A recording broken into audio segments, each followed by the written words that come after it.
Today topic is finding about the past. So there are several ways of finding out about the past. हम past के बारे में ना बहुत चीज़ों की द्वारा हम जान सकते हैं कि पास्ट में क्या हुआ होगा।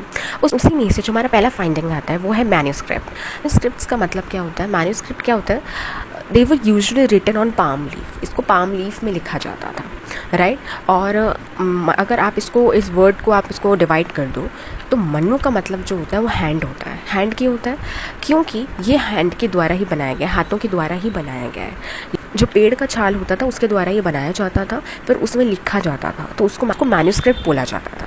ठीक है, इसमें क्या होता था, ये उस टाइम पे हिमालयाज़ में ग्रो होती थी।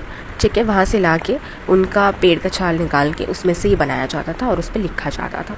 तो बहुत सारी मैन्यूस्क्रिप्ट्स थी, लेकिन कुछ इंसेक्ट्स ने उसको खा लिया था। Manuscripts were eaten away like by insects and some the manuscripts were eaten by insects. Like कुछ इंसेक्ट्स के थ्रू, मतलब कुछ इंसेक्ट्स से उन्होंने खा लिया था, डिस्ट्रॉयड हो चुकी थी। उनमें से बहुत सारी ऐसी भी थी जो सर्वाइव कर गई थी। ठीक है, तो जो सर्वाइव कर गई थी उन्हें मोस्टली टेम्पल्स में रखा गया। ठीक है, उन्हें वहाँ पे प्रिजर्व किया गया, मोनास्ट्रीज़ में प्रिजर्व किया गया।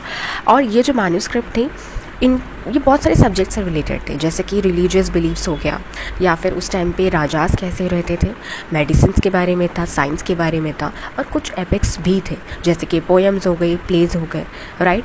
इसमें से बहुत सारी मैन्यूस्क्रिप्ट ऐसी थी जिन्हें संस्कृत लैंग्वेज में लिखा गया था, और कुछ ऐसी भी थी जिन्हें प्राकृत लैंग्वेज में लिखा गया था। लेकिन प्राकृत लैंग्वेज में सिर्फ वही लोग लिख पाते जो तमिल के लोग होते थे। ठीक है, this language used by ordinary people और like by the Tamil people only, right.